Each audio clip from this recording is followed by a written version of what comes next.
High court విభజనకు సంబంధించి తెలంగాణ ముఖ్యమంత్రి కేసీఆర్ న్యాయ వ్యవస్థనే తప్పుబట్టే విధంగా మాట్లాడుతున్నారంటూ తెదేపా ఎంపీలు మండిపడ్డారు. ప్రాంతీయ విద్వేషాలు రెచ్చగొట్టేలా కేసీఆర్ కుటుంబం వ్యవహరిస్తోందని కృష్ణా జిల్లా ఎంపీలు కొనకళ్ల నారాయణ, కేసినేని నాని ఆగ్రహం వ్యక్తం చేశారు. న్యాయమూర్తులకు ప్రాంతీయతత్వం అంటగట్టడం సరికాదని హితవు పలికారు.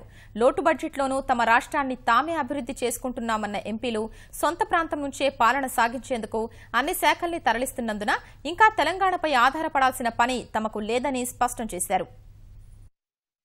కించపరిచే విధంగా కేసీఆర్ గారు మాట్లాడటం బాధాకరం. విభజన జరగాలి అంటే హైకోర్టు కోరిన విధంగా ముఖ్యమంత్రి గారు స్పందించి అమరావతిలో స్థలం చూపించడం జరిగింది. కేంద్రం నుంచి నిధులు వచ్చిన తర్వాత హైకోర్టు భవన నిర్మాణం చేపట్టడం జరుగుతుంది. ఇవాళ జడ్జీలకి ప్రాంతీయ భావాలని రుద్దడం అనేది చాలా అన్యాయం.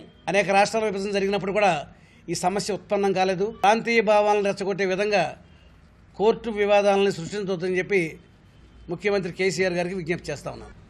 ఈ రోజున నేను సూటిగా ప్రశ్నిస్తున్న కేసీఆర్ని కానీ టీఆర్ఎస్ పార్టీని కానీ ఆయన చుట్టూ ఉన్నటువంటి వ్యక్తులు కానీ హైకోర్టు న్యాయమూర్తుల విభజన కానివ్వండి, అపాయింట్మెంట్స్ కానివ్వండి, చంద్రబాబు నాయుడు గారికి ఏ రకంగా సంబంధం, తెలుగుదేశం పార్టీకి ఏ రకంగా సంబంధం అని కేసీఆర్ గారిని సూటిగా ప్రశ్నిస్తా ఉన్నా. జడ్జిల నియామకం అనేది మరి సుప్రీంకోర్టు ఒక జడ్జిల కొలీజియం ఉంటుంది. దాంట్లో ఒక అపాయింట్మెంట్ వ్యవస్థ ఉంటుంది, ఒక సిస్టమ్ ఉంటుంది, ఒక ప్రాసెస్ ఉంటుంది. దాని ప్రకారం జడ్జీల నియామకాలు జరుగుతాయి. కానీ ప్రాంతీయ తత్వాలు, మతాలు, కులాలు చూసి జడ్జీల నియామకం జరగదని చెప్పి ఈ కేసీఆర్ గారికి తెలియదని నేను ప్రశ్నిస్తా ఉన్నాను.